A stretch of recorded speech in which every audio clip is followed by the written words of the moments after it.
Nós vamos para o assunto. Já, ó, a Procuradoria Regional Eleitoral do Paraná emitiu um parecer favorável à cassação do mandato e inegibilidade do senador Sérgio Moro, que é do União Brasil.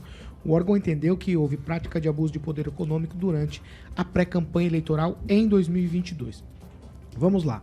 A chapa de Moro foi acusada em 2 ações de investigação judicial eleitoral de Caixas 2. A utilização indevida de meios de comunicação social, além do abuso do poder econômico.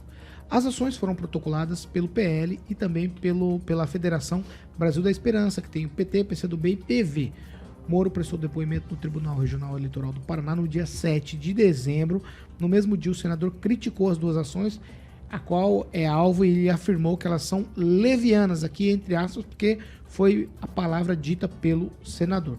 No parecer publicado pela Procuradoria Regional Eleitoral do Paraná, os procuradores descartaram as acusações de uso indevido de comunicação social e de Caixa 2. No entanto, os procuradores entenderam que houve abuso de poder econômico por conta dos gastos de pelo menos R$ 2 milhões durante a pré-campanha feita com investimentos conjuntos do Podemos e também do partido União Brasil. O relatório aponta que o total gasto na pré-campanha de Moro representa 110% da média dos investimentos realizados por todos os candidatos ao Senado no Paraná durante a campanha eleitoral. Os procuradores também analisaram o fato de que a pré-campanha de Moro primeiro estava voltada para a corrida presidencial e aí houve um downgrade, né? Baixou, ele virou candidato de fato ao Senado. Isso não é considerado ilícito, segundo o documento. No entanto, os procuradores consideram a pré-campanha abusiva pela grande visibilidade gerada pelo alto investimento para a promoção pessoal em detrimento dos concorrentes. Por fim, o parecer recomenda a inegibilidade de Moro e do suplente Luiz Felipe Cunha, que participou diretamente da pré-campanha do ex-juiz em eventos e viagens. No caso do suplente Ricardo Guerra, o parecer foi somente pela cassação da chapa completa. Os procuradores indicaram a realização de novas eleições para o Senado aqui no Paraná, caso a Justiça decida pela cassação definitiva do mandato de Sérgio Moro. Agora os autos seguem para o desembargador relator do caso, que deve julgar a ação já no mês de janeiro. Eu já vou direto falar com Daniel Matos sobre esse assunto. Daniel, não tá tendo vida fácil, Sérgio Moro. Lá na sabatina do Dino, ele teve aquela imagem fotografada pelo Estadão, aí uma história de um assessor dando dicas para ele, falando isso ou aquilo. Aí isso virou um pandemônio na internet e agora vem mais essa uma de Natal. É o peru seguido da cesta de Natal. Nossa. Semana desastrosa pro senador Sérgio Moro aqui do Paraná, de Maringá, né?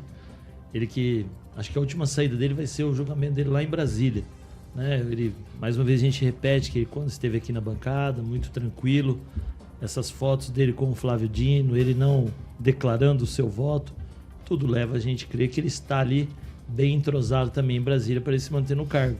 Claro que essa decisão ontem já era esperada, ele também com certeza ele já tinha isso em mente, e ele que vem tentando ali se manter no cargo, vem até se aproximando de inimigos, mas isso também é uma coisa que, se puxar um pouco, ele que fez parte da equipe do Bolsonaro, saiu disparando, depois na campanha do Bolsonaro foi um dos que orientou o Bolsonaro ali nos debates, e aí agora ele não sabe se vai para a esquerda, se vai para a direita, se fica no meio, se ele toma a União Brasil aqui no estado, que ele também vem tentando tomar o partido aqui do Felipe Francischini. Então assim, o Moro, essa semana ele vem tendo pesadelos, né? Eu acho que ele é o que mais torce para a semana acabar logo. E a gente espera que, se ele estiver errado, que cumpra, que seja cassado, que se tenha outras eleições e que vença o melhor.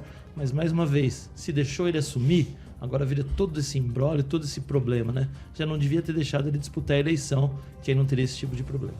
Ô Fernando Tupan, me parece que as coisas estão afunilando, hein? Com relação ao Sérgio Moro. A gente vem falando nessa crescente aí contra o senador, a despeito se ele tá certo ou se ele tá errado, mas que as coisas estão se avolumando contra ele de fato, hein?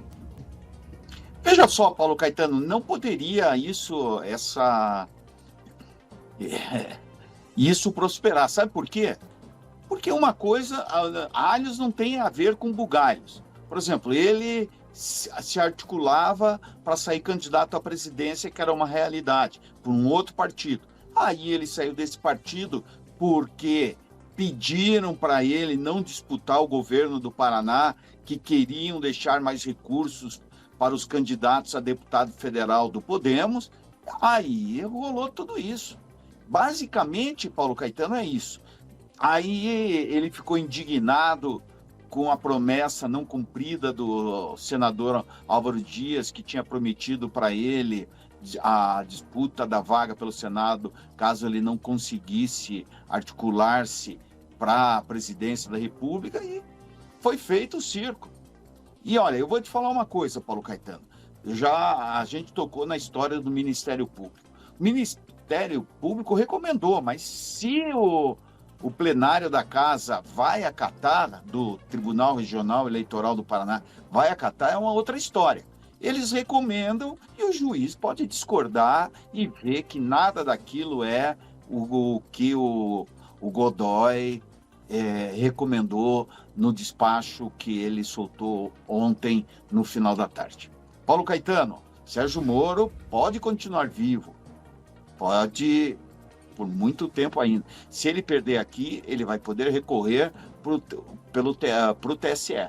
E lá no TSE, você viu lá, ele teve uma conversa muito amistosa com o Flávio Dino, ministro da Justiça e futuro ministro do Supremo Tribunal Federal, e exatamente isso que criou uma onda desfavorável ao Sérgio Moro. E ontem, no final da tarde, Paulo Caetano, a pessoa com quem o Sérgio Moro estava conversando naquele celular era do Paraná e participou da gestão do ex-governador Beto Richa, do PSDB, Paulo Caetano. Vamos lá. Vamos fazer o seguinte. Professor Jorge, agora eu quero te ouvir sobre as suas considerações do parecer da Procuradoria Regional Eleitoral do Paraná sobre Sérgio Moro. Primeiro, um muito bom dia à Procuradora da República, a doutora Heloísa Helena, que foi procuradora aqui em Maringá. Teve uma excelente atuação na área ambiental. Uma das ações de destaque foi aquele ao combate à fuligem das queimadas de cana, que teve uma repercussão aí no estado do Paraná. Ela já havia atuado, se eu não estou enganado, em São Paulo, e ela é respeitadíssima. Então, o documento de lavra dele e do outro colega está aí de parabéns pela explicação que está dentro. Diz, toda nossa análise e decisão foi com base no documento dos autos. O que já por si contesta claramente a manifestação do advogado Gustavo Guedes, que defende aí o Sérgio Moro, que alega essa improcedência da ação. Mas essa questão jurídica é uma outra política, porque este documento, esta manifestação, abre de forma muito mais intensa a pré-campanha dos pré-candidatos ao Senado, dentre eles o Zeca Dirceu, o Ricardo Barros e assim por diante. Então estamos frente a uma engrenagem, né, que está andando, e com a previsão para 2024 aí de eleições para o Senado. O Requião, com certeza, aí também o nome do governador Ratinho também está sendo posta nessa disputa. Tudo indica que uma semana do inferno para o senador, que ninguém falou para ele no WhatsApp como seria. O assessor terminou falhando nesse ponto. E um detalhe, Paulo, que de reflexão mais em uma outra linha do ponto de vista do que é a rede social, né? Quando o mestrão, né, vai lá e escreve o coro, né, das redes sociais, e o senador decide em razão do coro das redes sociais. Esse ponto é extremamente relevante. O que o Bravinho aqui não fez. Alguém reclamou dele através das redes sociais e ele simplesmente falou assim, o do cargo paga, entendeu? Ora, e a presença, ao contrário do que ocorreu ontem na Câmara Municipal, não foi de WhatsApp, era a presença dos cargos em comissão. Então, veja, estamos ainda nesse processo de transição em que a rede ou a internet, ela é relevante, influencia os políticos, e os políticos hoje são de celular, da mensagem do assessor. Por isso que aquela conversa entre aqueles dois candidatos que o Ângelo publicou foi dito sem assessores. E por quê? Porque os assessores terminam tendo suas opiniões e aí influenciando os políticos. Vai, professor? a saída do Flavinho, de assessoria do Dr. Manuel, que foi do PCdoB e depois do PL, que não gostou essa transferência, é um exemplo como assessores também sofrem determinadas situações que os leva a dizer tchau.